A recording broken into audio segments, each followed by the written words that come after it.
Welcome to episode 1 of The Last Boy. I'm Steve Fisher, your host, and I am psyched for you because you are about to share the great honor I've had of meeting the last boy. Who is the last boy? His name is Mr. Sidney Taussig, a survivor of Taussig concentration camp. Why do I call him the last boy? You're about to find that out. It's an incredible story. It might seem odd to be this excited to talk about the Holocaust. Certainly the topic is one of the most tragic in human history. What's unique about this Holocaust story is it celebrates the resourcefulness, the persistence, the creativity, and the hopefulness of a group of boys. You just gotta know the story for a bunch of reasons. Because it's a great one. Because we must remember. And because there are very few survivors still with us. This is your chance to know one and come to love him as an adopted grandfather like I have. And the last reason you got to know this story is Mr. Taussig's journey offers a lot of lessons, food for thought, and inspiration for our own journeys.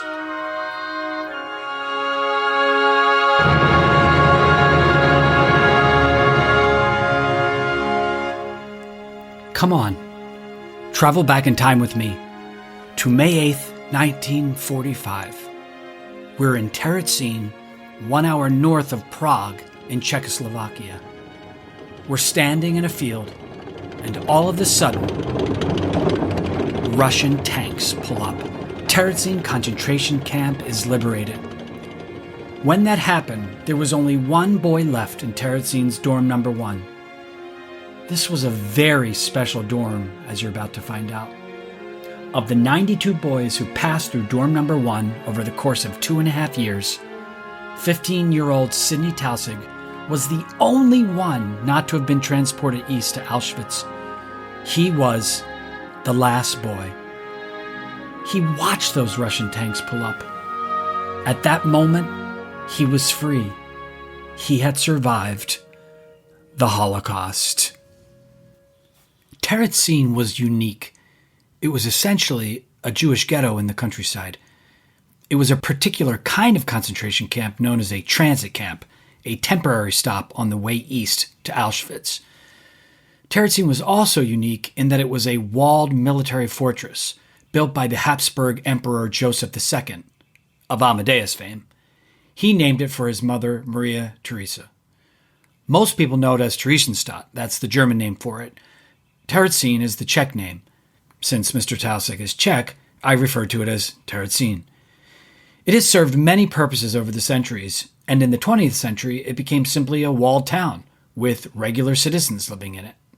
The Nazis evicted those citizens and took it over in part because they saw it as a propaganda opportunity.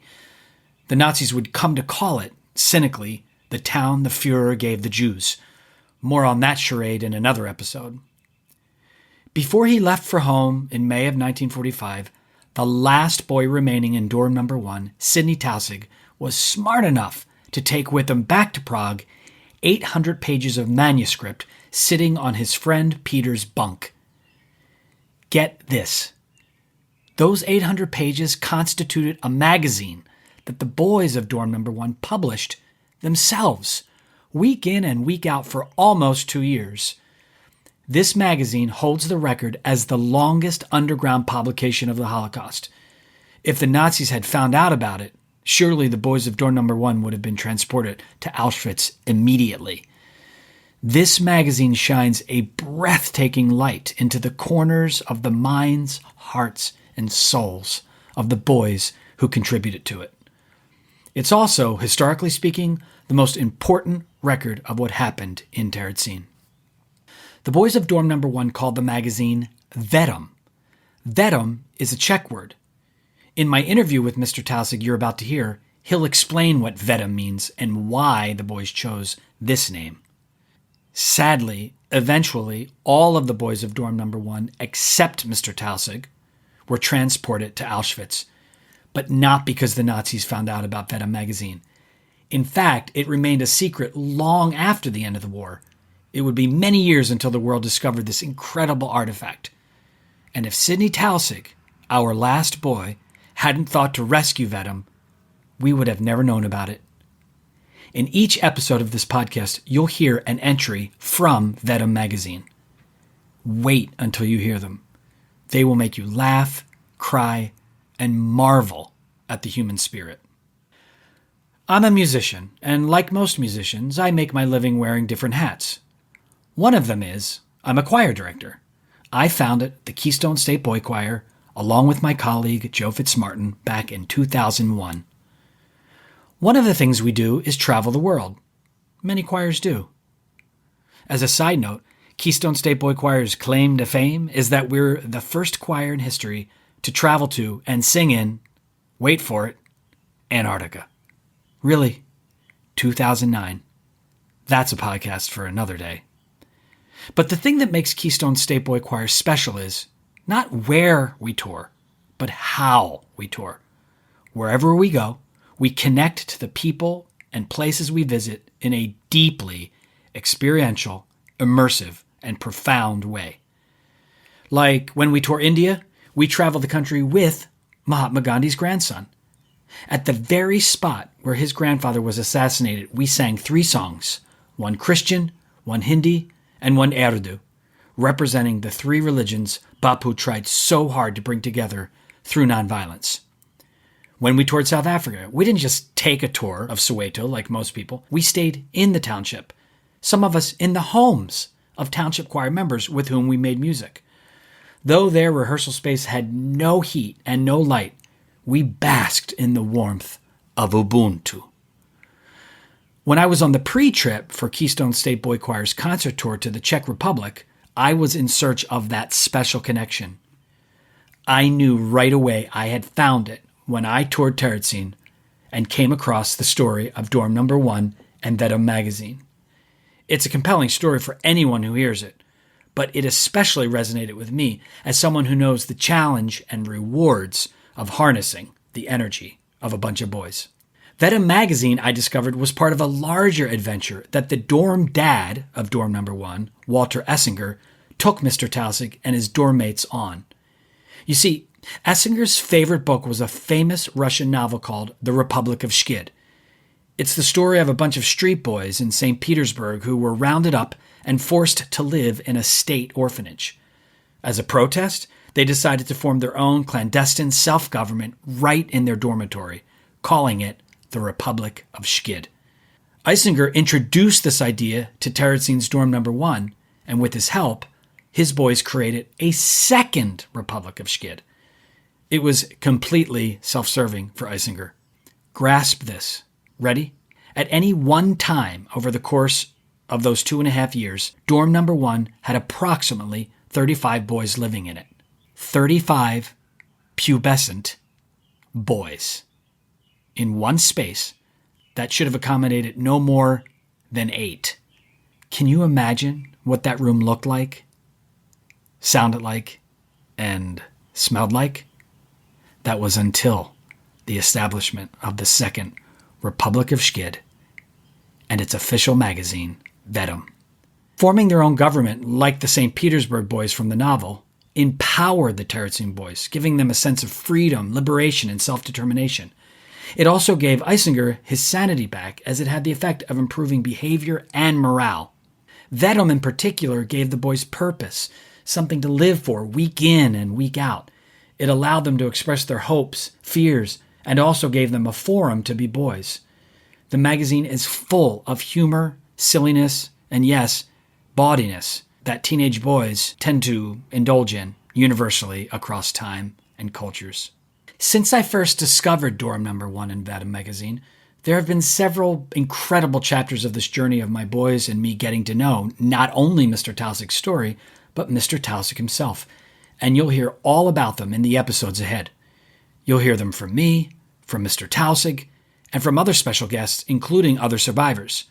Sometimes you'll even hear from real live boys, some of my singers who have had the great privilege of befriending the last boy.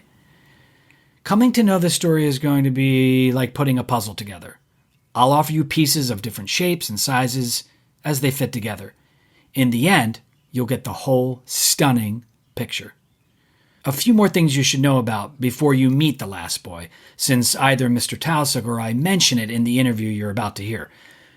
One of the steps of the journey with Mr. Taussig was him coming to Philadelphia, where Keystone State Boy Choir is based, to be honored at the National Museum of American Jewish History.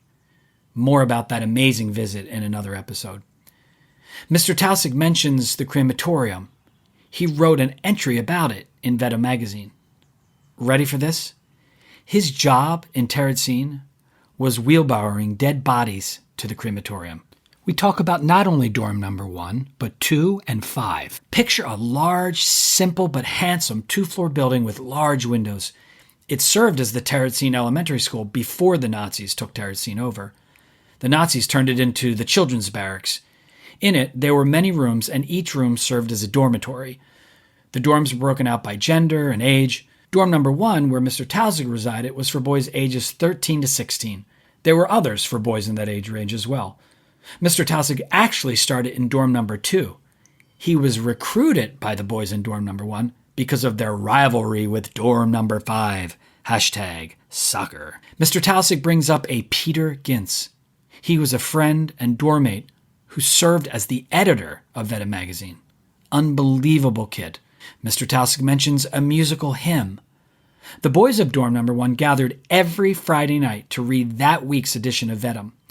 Though most of them were not observant Jews, surely it was a kind of literary Shabbat. Before they started, they always sang a hymn that one of the boys wrote, known as the Anthem of the Republic of Szkid. In the interview, Mr. Taussig and I do a little duet, me in English, him in Czech. It's kind of awesome. I mention an inaugural address. I'm referring to the speech that the first president of the Second Republic of Szkid delivered when the boys auspiciously established their self-government on December 18, 1942. The boys later published the address in one of the editions of Vedem. And one more thing. The interview you're about to hear was actually recorded at Mr. Taussig's home in Florida. The microphone balance is not perfect, but the in-the-same-room dynamic more than makes up for it. Oh, and Mr. Taussig just turned 90 years old. Or, as you're about to hear, when he laughs, 90 years young. And now, it is my privilege to introduce you to The Last Boy.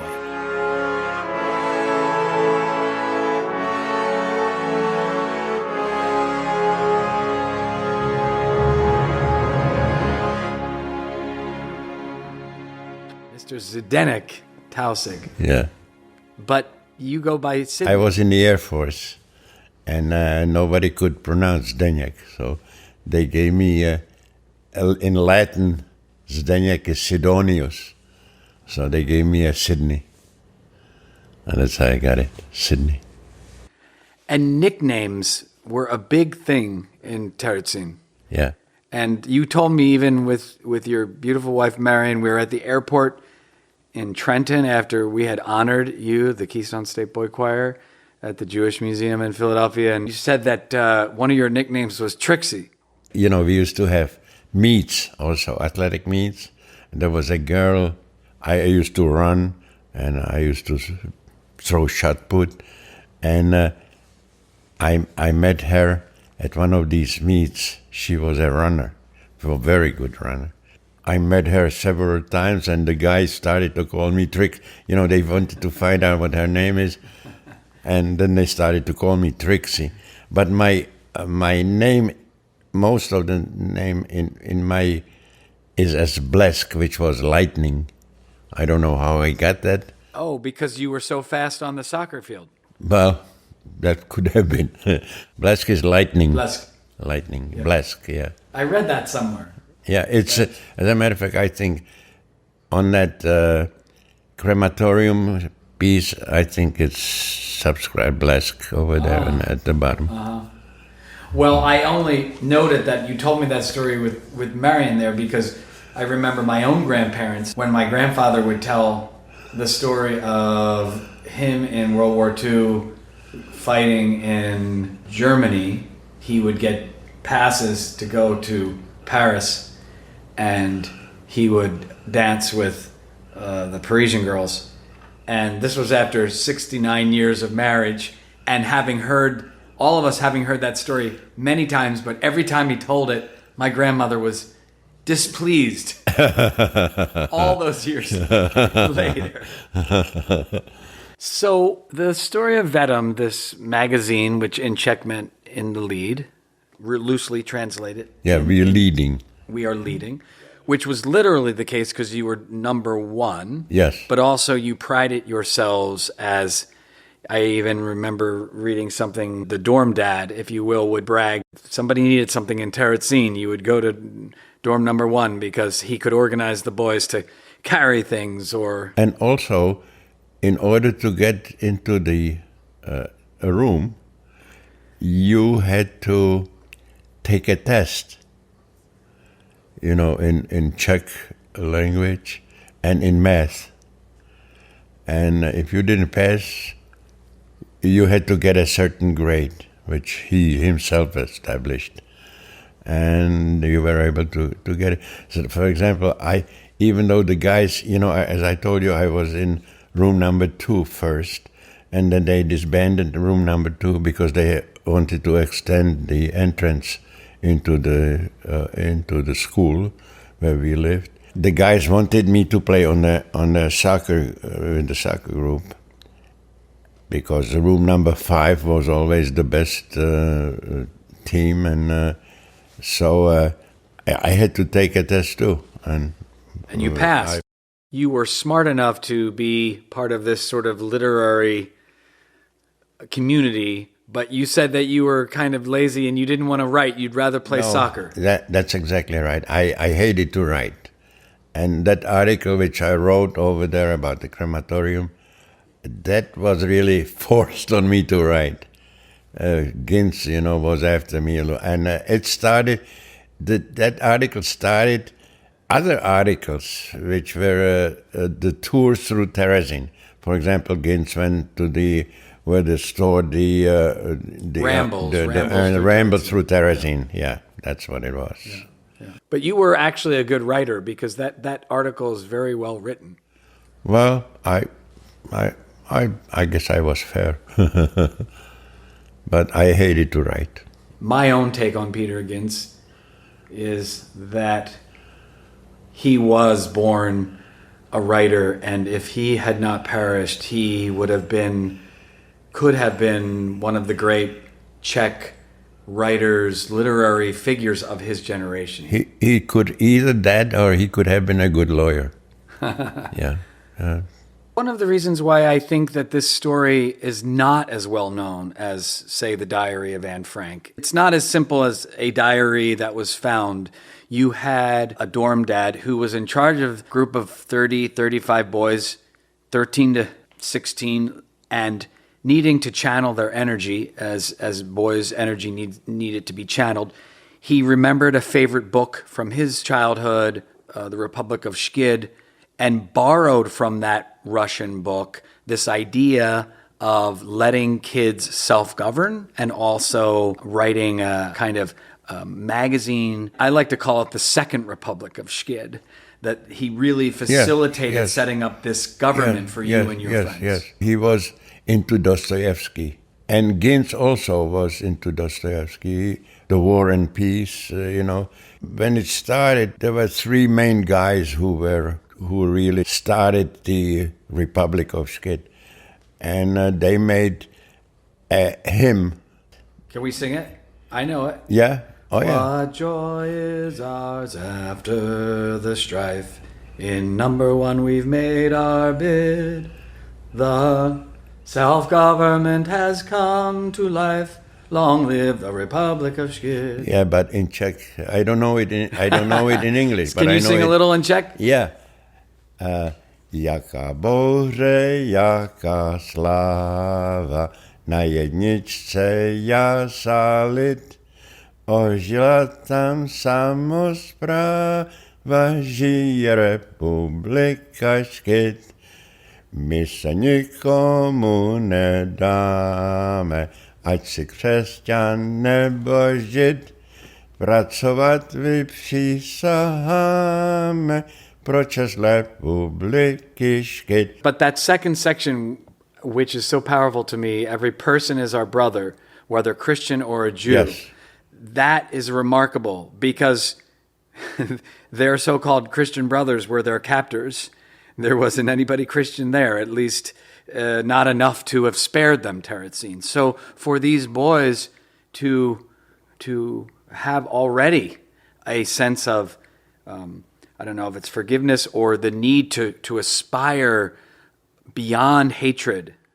But I have to tell you, there were some kids in there who were mixed religion. Right. You know, some didn't even know they were Jewish. As I told you, there was a German group, German kids, who we found out that he was tattooed, had a swastika tattooed on his arm, and we asked him how come he had it. He says, well, he was in the SS on the east in Russia, and they found out that he was half Jewish, because what happened is he and his brother must have been about 2 and he was 4, and his father died. His father was Jewish, and his mother remarried with a Christian guy, so they only saw Christian in their family.